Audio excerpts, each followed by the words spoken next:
नमस्कार. Asian news चॅनलमध्ये आपले स्वागत आहे. कोल्हापूरहून मुंबईला जाणाऱ्या एका खाजगी ट्रॅव्हल्स बसवर दरोडा टाकून तब्बल ₹1.25 कोटी रुपयांचा ऐवज लुटून नेल्याची घटना घडली आहे. या घटनेने मात्र संपूर्ण राज्यभर खळबळ उडाली आहे. या संदर्भातील सविस्तर वृत्त असे: कोल्हापूर येथून मुंबईकडे जाणाऱ्या खाजगी ट्रॅव्हल्सच्या बसवर 7 ते 8 जणांनी चाकूचा धाक दाखवून दरोडा टाकला. या बसमध्ये एका व्यापाऱ्याचे सुमारे ₹1.25 कोटी रुपयाचा ऐवज चोरट्यांनी लुटून नेला. मात्र या घटनेने संपूर्ण राज्यभर खळबळ उडाली आहे. कोल्हापूरपासून पुढे असलेल्या किनी गावाजवळील टोल नाक्याजवळ भुताचा माळ परिसरामध्ये ही घटना घडली. चाकूचा धाक दाखवत ₹1.25 कोटींचा ऐवज लुटून नेला. मात्र पोलिसांनी तपासाची चक्रे फिरवत यातील आरोपींना जेरबंद केले आहे.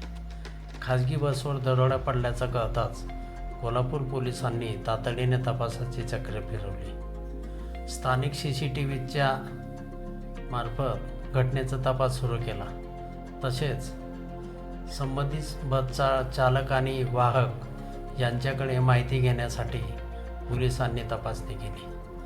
बसच्या क्लिनरने आपल्या गाडीतून दररोज मुंबईच्या दिशेने किमती माल जात असल्याची माहिती त्याने स्वतःच्या भावाला दिली होती. यावेळी त्याच्या भावानेच बसवर दरोडा टाकण्याचा प्लॅन रचला.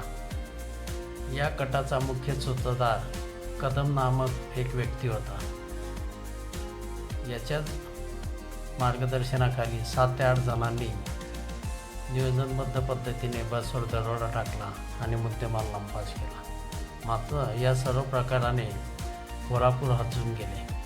बस चालकांमध्ये भीतीचे वातावरण निर्माण झाले.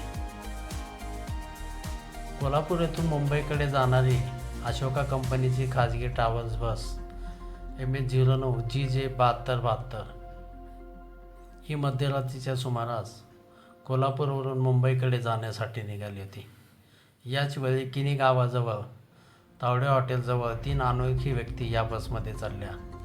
बस पुणे-बेंगलोर राष्ट्रीय महामार्गावर किनी गावाच्या हद्दीतील भुताचा माळ परिसरात आल्यानंतर बसमधील तिघांनी चाकूचा धाक दाखवून बस रस्त्याच्या कडेला थांबवली.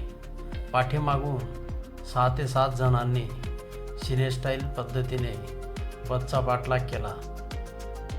या सगळ्यांनी मिळून ही बस लुटून नेली. मात्र या घटनेने परिसरामध्ये खळबळ उडाली आहे. पोलिसांनी तपासाची चक्रे फिरवत येथील संशयित आरोपींना बेड्या ठोकल्या आहेत. एशियन न्यूजसाठी प्रतिनिधी राजेंद्र जाधव, कोल्हापूर. धन्यवाद. या बातमीपत्राचे प्रायोजक आहेत Jay Shankar Vijayangan senior citizen club आणि शिवसुमन आनंदाश्रम. वृद्धांना निसर्गरम्य वातावरणात राहण्यासाठी व्यवस्था.